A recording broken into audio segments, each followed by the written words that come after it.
Abraham Lincoln, the beacon of freedom. Have you ever wondered how a boy from a log cabin became one of America's greatest leaders?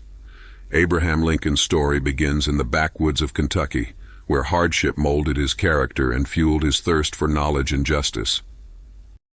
Lincoln's rise wasn't effortless. Through failure and resilience, he became a lawyer and statesman with a mission to unite a divided nation.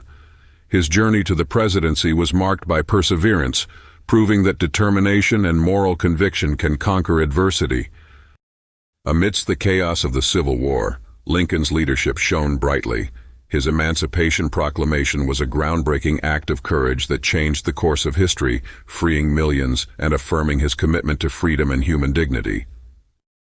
Lincoln's vision didn't end with his assassination. His steadfast belief in a government of the people, by the people, for the people, continues to inspire generations to strive for equality and justice, making his legacy a cornerstone of American values.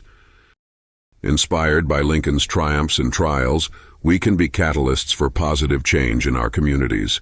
Take action towards equality and justice, and let Lincoln's legacy guide you in making a difference.